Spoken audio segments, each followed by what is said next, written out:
Let's go on a little bit of a crazy thought here. Alex Jones. Now, I used to watch some of Alex Jones' videos. Like, well, not used. Every now and then, I would check out one of his videos that seemed of interest to me. I haven't in quite a while now. But, I was listening to Juice Media Rap News. They're really good. They have all these different rap videos, basically, like, journalist rapping important subjects, and it's super cool. Check them out if you guys, if you're interested into rap and, like, an interesting point of view. But they had some about Julian Assange and the fat one, whose name now I suddenly can't remember. I've been having a little bit of wine, and that seems to have a somewhat adverse effect on my memory. Alex Jones, that's his name, right. Alex Jones and Julian Assange. Now basically, Alex Jones says Julian is a supporter of the one world government. He's there to spread disinformation. He is bad. He's like a government psyops plan who's like just, well, he's bad overall. He's misinforming the public. He's wanting a one world government. He's supporting evil. That's all he's done. We shouldn't listen to him. We should put him in prison. Kind of thing. And which I find is really interesting. Who is Alex Jones? He's some guy that seems to be, to me, from an outsider point of view, seems to be rather good at fear-mongering, trying to sell his products, you know, trying to buy people to listen into his shows and things like that. And it seems like he's wrong a portion of the time, and I mean like a large portion of the time. Now, interesting thing I find about this is Julian Assange seems to be spreading true, like legitimate, backed up facts because he's spreading leaked government information. So these are legitimate things that he is actually sharing with the public. Now, compared to what Alex Jones has, he simply has got theories and conspiracies, and I haven't really seen a whole lot of facts on his show in particular. Now, I know the whole Prison Planet seems to have a few things of interest with, you know, facts to back them up, but it seems like Alex Jones just seems to be fear-mongering with not a whole lot of, well, you know, foundation.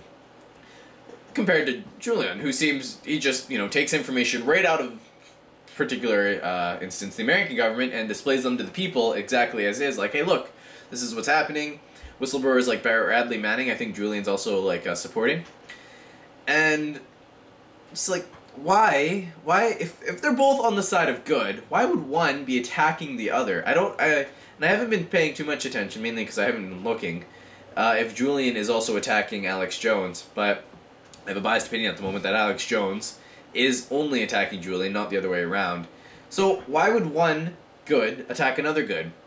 And it seems like Alex Jones is there to discredit Julian because maybe, perhaps, let's just get all crazy here, Alex Jones is actually like a government psyops plan to disinform and fear the public and make them all scared and make them do rash things or something like that. Just all kinds of crazy little things like, oh, maybe Alex Jones is actually working with the government and he's lying to all of us. She's like, oh, he's a triple agent. Or would that just make him a double agent? I'm not sure, but perhaps he's an agent. Well, it's an interesting point of view. What if? I mean, Alex Jones does fearmonger a lot. And that's the problem. Our heart beats out an electromagnetic message, basically. The field around our bodies, it's the same as the Earth. We have electromagnetic fields around our bodies and around our heads and our hearts, which creates a whole. Our heart is a lot stronger electromagnetically than our brain. So our heart has emotional information encoded in the message that it beats out, in the electromagnetic waves that it gives off. And our planet has electromagnetic waves which are affected by our individual emotions. Crazy. Now, maybe not per se my single emotions. I'm really happy, so the Earth's feeling a little bit better today. Maybe it works like that, maybe not. But on a whole, if you take 1 million people, or a couple million people, and you make them feel happy, then the Earth will also feel a more positive effect. Or if you take, say, 1 billion people and plunge them into fear, like what happened on 9/11, oh my god, terrorists. There are terrorists everywhere, even though we're more likely to get struck by lightning or run over by a cow with dynamite strapped to it by a local farmer. Terrorists are the big thing that we have to fear. It doesn't make any sense. People are like, oh my god, there's terrorists, but we have a better chance of winning the lottery, I think, than getting Especially, like, in the West. In the East, you have bigger odds, I guess, of getting blown up by somebody, including friendly forces. In the West, you have a better chance, I think, of winning the lottery than a terrorist attack. But hey, no one's like, oh my god, we're gonna win the lottery, quick, everybody freak out. It's all like, oh my god, we might die from a terrorist attack, but it's just like, it's terrifying. It's the worst thing. We need to increase military spending by the billions. It's ridiculous. It doesn't make any sense. Just, oh gosh. So, you're angry, you're sad, you're confused, you're afraid. The planet will feel that, sorry. We are consciousness experiencing itself.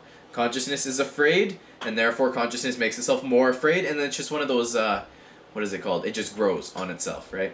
So we need to battle that. If you and a billion other people are afraid all the time, our planet's going to suffer diverse consequences. And we're seeing that with massive storms, with unusual weather, things like that. Even these pole shifts could be called upon to say that our emotions are directly affecting the planet. I personally believe they are. So, when people like Alex Jones go fear-mongering and saying, blah, blah, blah, this is going to happen, false flag attacks and things like that, blah, which never happen, which is also a really funny one. Conspiracy theorists, and I've done this once or twice, I will say. Well, but I haven't used this false flag event may happen. I've said that. An example would be USS Enterprise, I think, off the Gulf of Iran or whatever. Like, they may sink that ship, it's old, they might sink it, blame Iran, go to World War III. Could be a false flag event. I've said that myself. Now, if those events in particular don't happen, like, say, the 2012 Olympic Games, everyone's like, that's going to be attacked, it's going to be a false flag event for World War III. Didn't happen. A lot of people, which, this is really bad, when we do this, it gives massive discredit to the conspiracy theorists. It didn't happen because we told everyone. We warned enough people, so they who were behind the curtains called off the attack. We did a good job. It's a very flawed way of thinking, because then you could reason with that. Every false flag attack that supposedly ever happened never happens because we did something about it. Like, or they were never intended to happen. Watch my video, if you will, on distraction tactics and reasons for war. I talk about the exact same thing, a little bit into more detail upon why we have these supposed, what we think may be a false flag attack.